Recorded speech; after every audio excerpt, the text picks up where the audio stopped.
Do you ever think that you might be quite mad? Oh, yes. The one man in the world who never believes he's mad is a madman.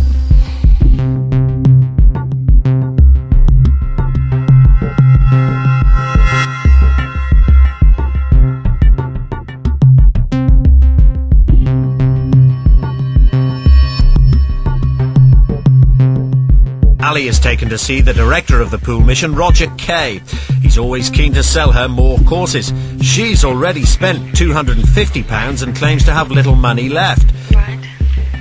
Kay's recommending Ali should be audited for another 20 hours and do more courses, costing another £2,000. Drew in a line that I had a disinheritance in Australia, and he became very interested in that. He didn't push me, but he slowly tried to find out ways how I could get that money, how I could fax the bank, how I could get it quickly. Even though I assured him I could get it in a couple of weeks, that wasn't soon enough for him. Ali needs to move her car as her 2-hour parking ticket is about to expire. Scientologist insists on accompanying her. Ali's rarely left alone, even to go to the toilet, and she's escorted from office to office. It's a deliberate ploy, according to former staff member Stuart Boot. The idea was that you weren't going to let them leave, because often you found if people had a moment or two to think, the chances are they'd leave or want to change their mind about the money they'd paid in for a course, which was often quite high.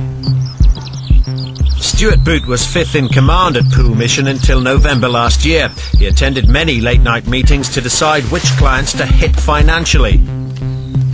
It would become a money-orientated thing that you were looked at as to how many services that we could get out of you and how much money we could milk you for.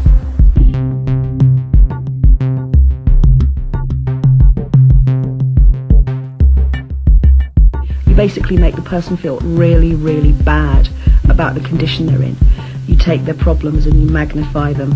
You look at how that's going to affect them in the future, and you get the person into a state where they feel that their future is nothing unless they do something.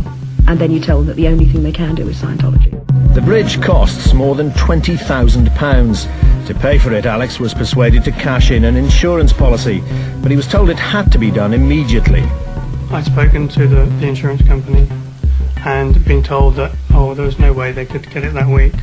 It would take 2-3 weeks minimum.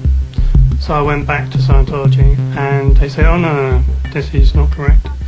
We've done this before. You just say that it's your money. If you want it, you can get it.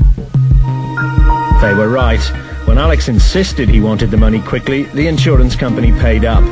The senior registrar, Stephanie Powell, went with him to collect the money. But even though Alex handed over more than £23,000, she still wasn't satisfied. Within days, he'd been persuaded he needed more training courses, tapes and books, amounting to another £2,000. They played me for a puppet. They managed, within the space of a week, to get £25,000 off me. That's more than my banks have ever managed to do in 25 years. Clear physicist Adam Bird was milked for £34,000. He went to the Scientologists for help with dyslexia, but ended up borrowing from various different banks to buy courses. Then several Scientologists came to lodge with him to help with the hefty interest payments. During this event, they took over my life.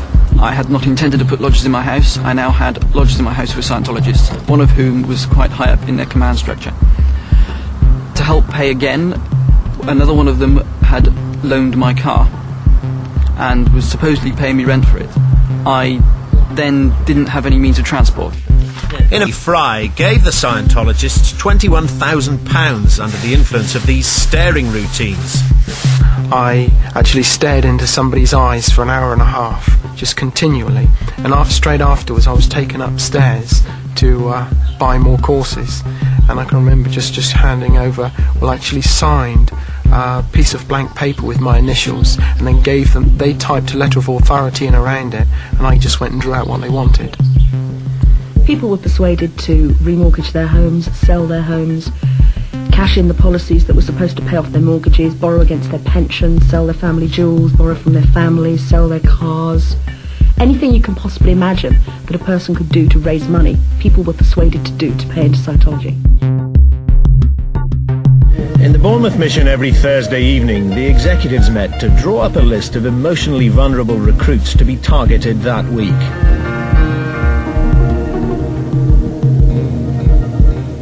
There'd be some people who maybe their mother had just died and they were very depressed, or their girlfriend had just left them, and those would be prime targets. John Buchanan was a Scottish landscape gardener who worked in Germany. 3 years ago, John became involved in Scientology at the Munich mission. He piled up huge debts with several German banks to buy Scientology courses and materials.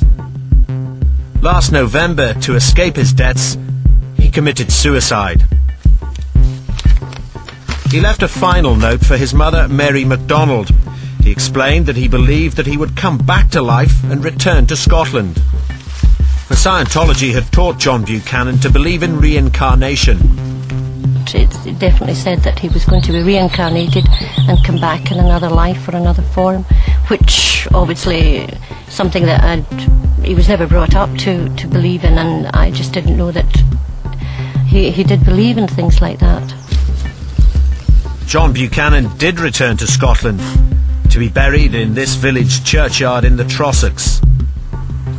When he died, among his few possessions were the Scientology books, tapes and equipment that had cost him thousands of pounds. I feel that if it wasn't for Scientology, he'd probably still be here.